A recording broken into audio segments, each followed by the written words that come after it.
Oi, gente! Começando mais uma live por aqui.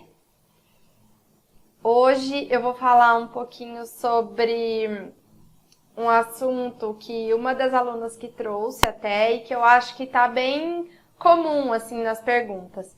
Tem bastante gente já nessa fase de maiorzinho, né? Quase chegando num ano.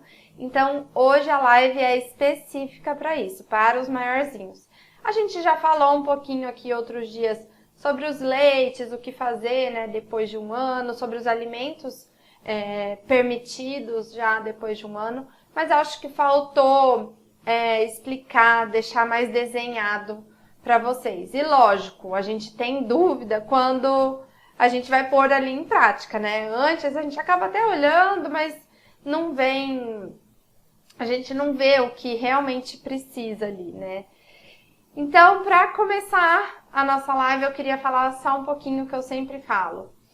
O da introdução alimentar é uma fase de aprendizado. A criança está aprendendo a comer, então a gente precisa ensinar, né? E como que a gente ensina? Apresentando os alimentos, comendo junto com eles, sendo o exemplo, não substituindo e ensinando mesmo, apresentando. Então, levando no supermercado, levando na feira, mostrando os alimentos, participando mesmo desse momento super especial, né, na vida deles. E lembrando que a introdução alimentar primeiro, o bebê tá com o paladar ali branquinho, né? A gente que vai construir, a gente que vai escrever esse paladar.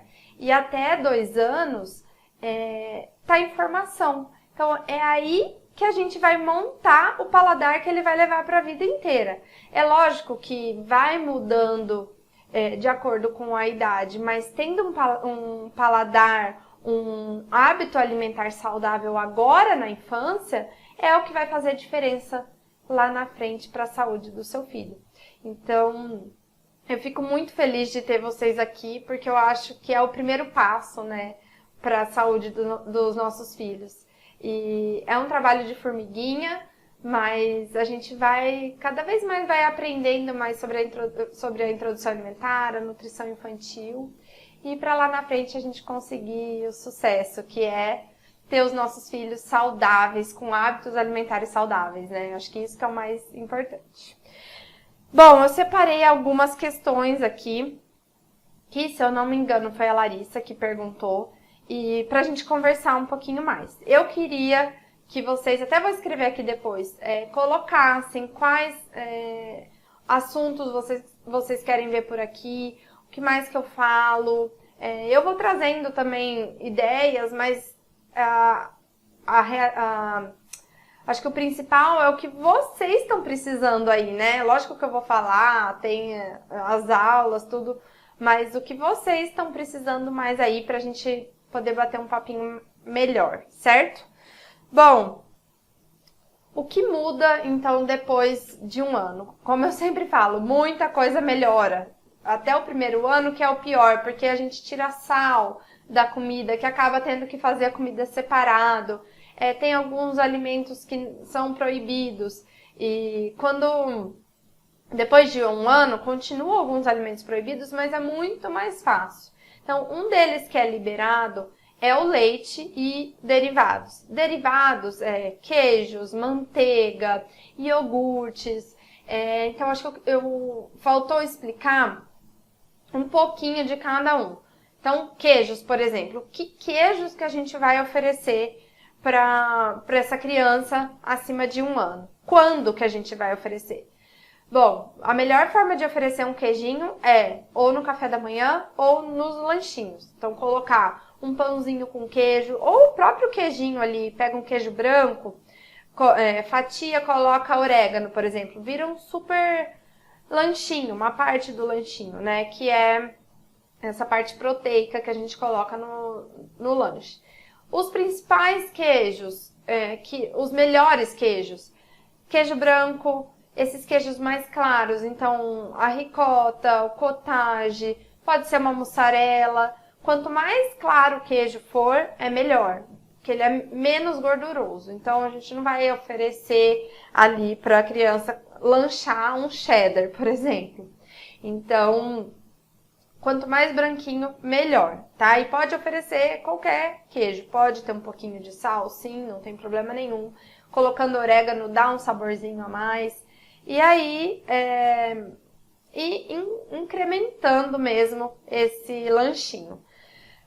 O que mais de leites e derivados? Iogurtes.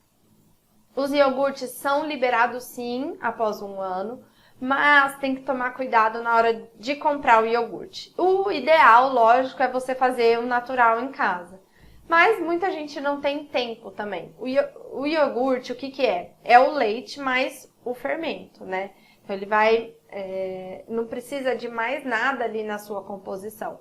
Em casa é muito simples, só toma um pouquinho mais de tempo você deixar o leite para ferver ali, depois deixa de um dia para o outro descansando. Mas eu vou até colocar aqui uma receitinha que eu tenho aqui na comunidade para vocês, se vocês quiserem fazer. E dá tanto para fazer com essa receita, dá tanto para fazer a coalhada, salgada, ou dá para fazer um iogurte, não colocar sal e bater com fruta ou comer puro também, tá? Então, na hora de comprar o iogurte, é muito importante analisar 2 pontos. Ingredientes, 2 pontos não, 1 ponto, que são os ingredientes, que tem que ter 2. Então, como eu já disse, o iogurte não precisa ter nada a mais. E hoje em dia, se você for olhar no supermercado, tem 1 milhão de tipos, né, de iogurtes e a maioria tem açúcar. Então, isso você já exclui 80% ali do que tem disponível. Então, o iogurte precisa ter leite e fermento, só, mais nada. É isso que você vai oferecer para o seu bebê. Ai, mas Camila, fica muito ruim. É ruim para você, porque o seu paladar é diferente do seu bebê.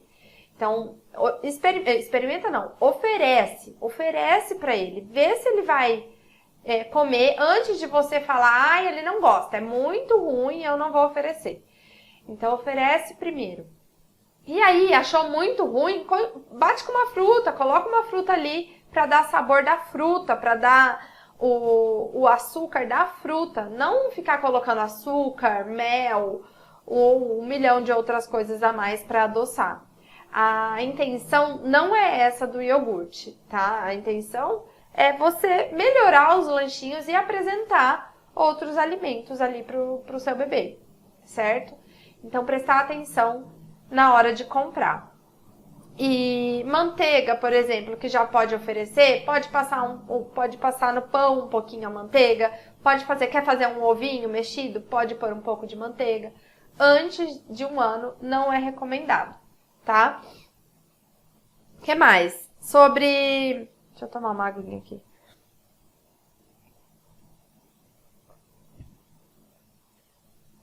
Sobre a comida da família, que eu sempre falo que depois de 1 ano facilita, porque já pode comer a comida da família. E o que pode e o que não pode, né? Nisso a gente tem que ser bem consciente, assim, o que pode o bebê comer? Alimentos de verdade. Então eu falo comida de casa porque é o arroz, o feijão, a carninha, com os mesmos temperos, com a mesma quantidade de sal. Então, por isso que é importante a família ter um hábito alimentar saudável, porque você não vai ficar dando comida para a criança com um monte de sal, ou com aqueles temperos prontos, ou lotado de açúcar. Então, não tem lógica, sabe? Por isso que eu sempre falo, tem que fazer reeducação alimentar familiar. A família precisa estar envolvida nesse processo. E quando a gente começa a pensar que é pro bem do nosso filho, isso fica muito mais fácil, assim. A gente, hoje em dia é muito difícil, né? A gente fala, é vida corrida, não consigo levar uma alimentação saudável, ou morando sozinha, não tenho tempo. Agora, com um filho, a gente pensa além, né? Não pensa só na gente. Então, tem que tomar cuidado com isso. É a comida da família? Sim, mas é a comida da família com hábitos alimentares saudáveis. Então, comida de verdade. Isso não entra industrializados, não entra alimentos ultraprocessados, então embutidos, que salame, presunto, salsicha, esses embutidos. E não entra essas porcarias que estão no mercado. Isso não é comida. Isso não é comida da família, que tem que ter em casa. Então, a comida é arroz, feijão, macarrão, batata, carninha, frango, peixe, ovo. Comida mesmo, os legumes, as verduras, as frutas. Então, não tem mistério. Sobre os temperos, nessa hora já tá tudo liberado. Pode pôr sim um pouquinho de pimenta, se for hábito da família, não tem problema. Então não tem o que a gente restringir. Os alimentos que não são liberados ainda, depois de um ano, são as carnes cruas, os frutos do mar, e esses dois, principalmente por intoxicação alimentar, então a gente acaba não liberando por precaução, porque pensa, se uma intoxicação alimentar na gente, adulto, é ruim, pensa numa criança. Então a gente tem esse cuidado. Açúcar, que eu acho que não preciso nem falar, né? Açúcar, mel, que é para adoçar. Então, antes de um ano, a gente não orienta mel por conta da toxina. Depois de um ano, não tem problema oferecer mel como um remédio, entre aspas, mas não tem por que oferecer o mel para adoçar, tá? Não tem. A gente vai incentivar o paladar doce, é a mesma coisa do açúcar, tá? Café também a gente não oferece para essas crianças menores de 2 anos, tá? Então, tá liberado, assim, a comida saudável de casa, a comida da família, certo? O que mais? Pão é uma coisa também que a gente já libera, já coloca até para complementar o lanchinho. E tem muita dúvida em torno do pão. Que pão que eu ofereço? Sempre que eu posto a Juju comendo pão, que pão é esse? Onde você compra? Como você faz? Você tem receitinha? O que ele tem? Mas o pão tem açúcar e como eu faço? Bom, qual é o principal do pão? Primeiro, todo pão tem açúcar. O fermento precisa do açúcar para crescer. Mas tá aí a importância de olhar rótulo. O açúcar tem que ser em pequena quantidade. Não pode ser um dos principais ingredientes. O açúcar tem que ser suficiente só para o fermento crescer. Então, quanto menos açúcar tiver no pão, melhor, tá? Outro ponto do pão. Quanto mais caseiro, melhor. Que aí não tem aquele 1 milhão de ingredientes que a gente nem sabe o que está fazendo ali, que não tem necessidade nenhuma de estar ali, e que serve muito mais para conservar aquele alimento, né, do que bem para nossa saúde. Então, olha bem a data de validade. Você vai ver que um pão caseiro dura bem menos do que um pão industrializado. E é esse pão caseiro que você vai oferecer. Então, assim, não precisa só fazer em casa. Não é a realidade de muita família. Às vezes a gente não tem tempo mesmo de ficar fazendo pão. Se você tiver, ótimo. Vou colocar algumas receitinhas aqui também de pães ótimas para fazer. Se não, vá numa padaria, vá em alguma casa desses pães, bolos que fazem pães caseiros, olha no rótulo, vê se é caseiro mesmo, o que tem ali.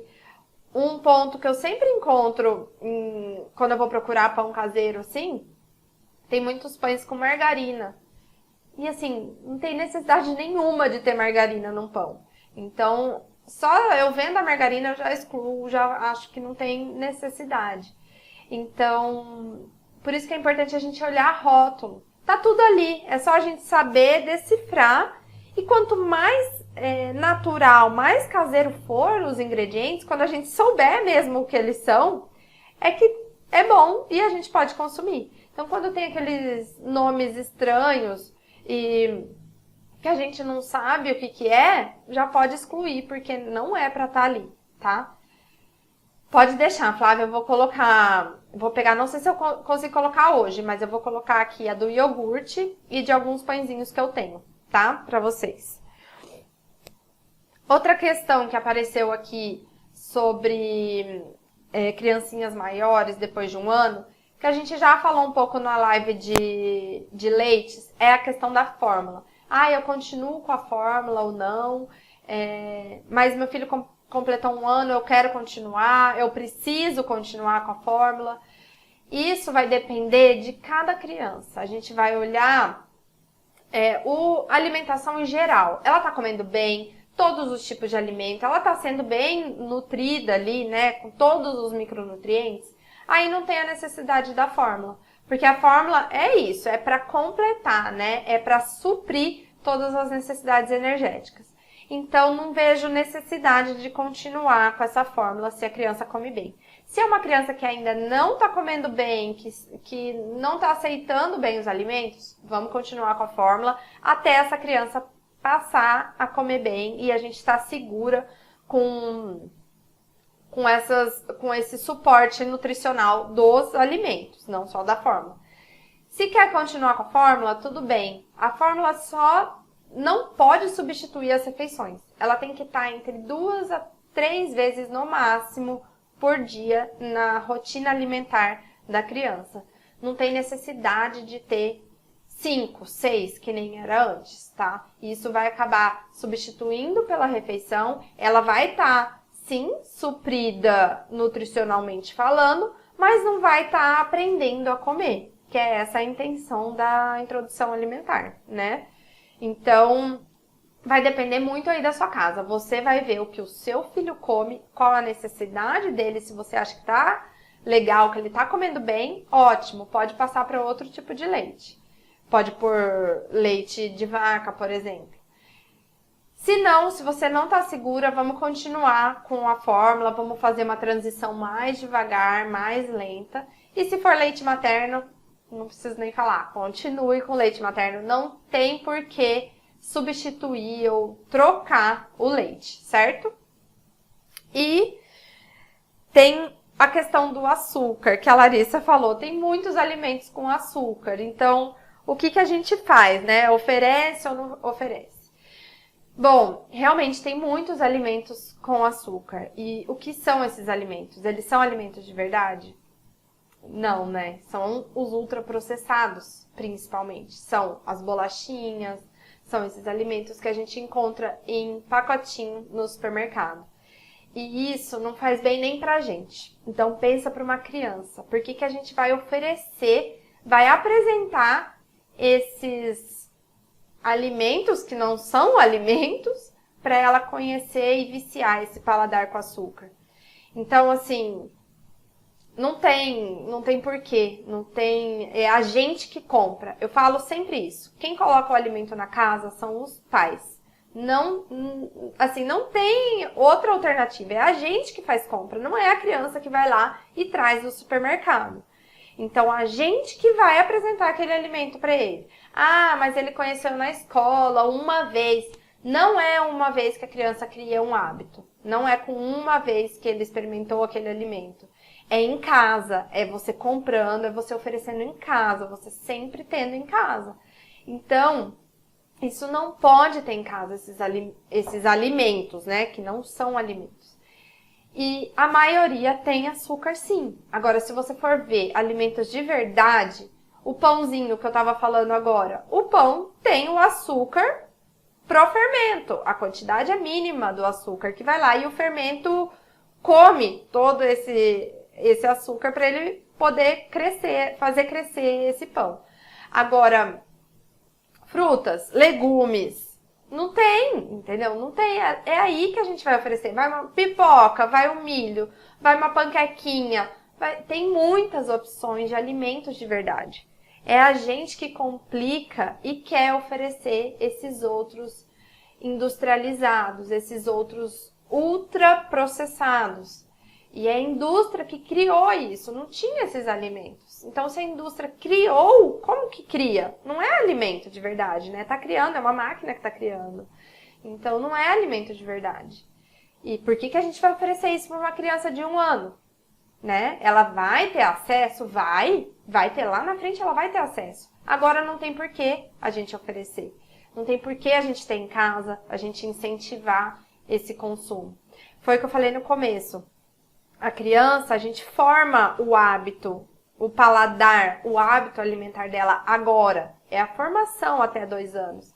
Se a gente forma mostrando esses alimentos, oferecendo só esses alimentos, é isso que ela vai querer sempre, entendeu? Então, por isso que a gente não pode oferecer enquanto a gente puder, enquanto a gente conseguir segurar. Porque quando eles crescerem, eles forem sozinhos no supermercado comprar, aí não tem mesmo para segurar.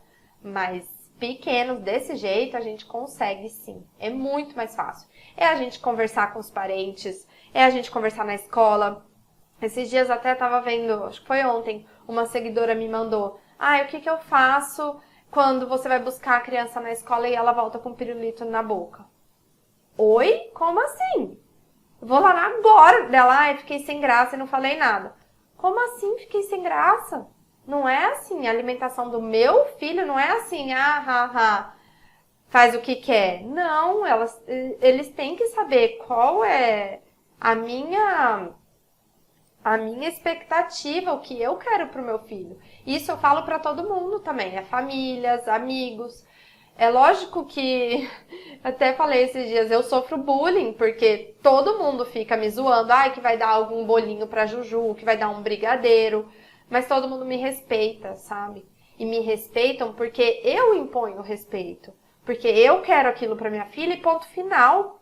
Não tem conversa. Então não é assim, tudo bem, deu um pirulito e vou ficar sem graça de falar não. Não, eu não vou ficar sem graça. Ainda mais para uma escola que eu tô pagando pra estar lá, ou que tô deixando a responsabilidade ali do meu filho, né? Não tem, assim, pra mim não tem cabimento. Isso é uma coisa sem lógica nenhuma, você oferecer alguma coisa pra uma criança sem a mãe liberar. Então, é difícil? Não tô falando que é fácil, só que eu me imponho todos os dias. Todos os dias eu tenho que ouvir alguma brincadeira e falar, mas não é assim. Com a Júlia não é assim. Não, a Júlia não come. Não, não é isso que eu quero. A Júlia não conhece isso, obrigada. Sabe? Também tento lidar de uma maneira mais leve com algumas pessoas, mas eu me imponho ao mesmo tempo, entendeu? Porque é isso que eu quero. Então, acho que falta muito isso na gente, assim, em mães que falam, porque tadinho também, né? Mas minha sogra faz tudo pela gente, então eu vou ficar sem graça de falar pra ela. Não, tem que falar e ela tem que te respeitar se é isso que você quer. Bom, eu já fugi do assunto que era, mas eu acho isso muito importante, sabe? A gente falar disso também, porque não é fácil e acham que pra mim é mais fácil e não é. Eu passo isso todos os dias. Passei isso no almoço, que eu fui almoçar na minha mãe agora. Então, todos os dias. Mas a diferença é o jeito que cada um lida com isso, né? Então, sejam firmes, imponham o que vocês querem mesmo, porque eu acho que vale a pena no final. Acho não, tenho certeza absoluta. Enfim, eram esses pontos que eu queria falar. Espero ter ajudado vocês, principalmente os maiorzinhos, né? As mães de maiorzinhos. Eu quero também que vocês coloquem sugestões aqui de temas pra gente trazer pra próxima semana. E pra gente conversar mais, o que vocês querem ouvir, o que vocês estão achando das lives também. E a gente se vê semana que vem, certo? Muito obrigada. Flavinha, pode deixar, vou colocar. E a gente se vê semana que vem. Tchau, gente. Obrigada.